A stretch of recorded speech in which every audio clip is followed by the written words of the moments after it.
дэлхийн соёлын их наадам Монгол улсад 5 дахь жилдээ зохион байгуулагдаж байна.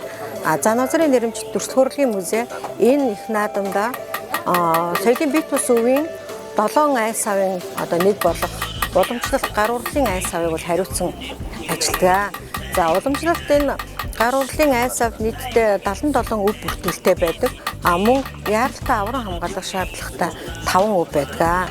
За энэ өв дотроос энэ жилийн тухайд манай музей маань нийтдээ 22 өвийг ард түмэндээ танилцуулж үзүүлж байгаа. Өргөө гэрийн хамгийн гол онцлог нь яг энэ бүртгэлтэй өвүүдийг урлаачд маань, өвлөө уламжлагчид маань яг газар дээр нь өөрсдөө хийж хүмүүст үзүүлж орж ирсэн хүмүүст энэ уламжилж ирсэн энэ гар урлалынхаа энэ төрлүүдийг тухай тайлбарлаж, таниулж, ярьж өгдөгөөр бас онцлогтой ийм өргөө гэр байгаамаа.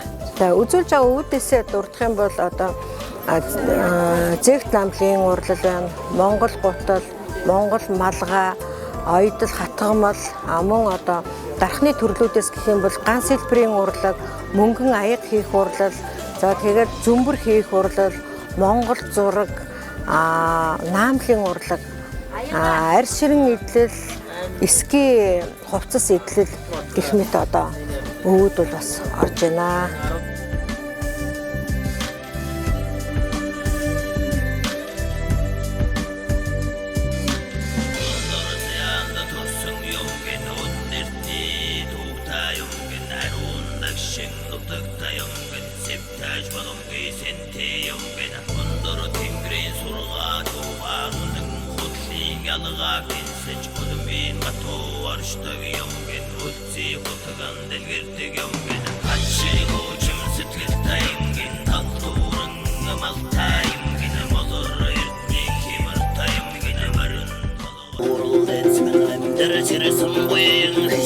Her yıl gerisine bulmağa soğusun. Kurucu coşsun bayım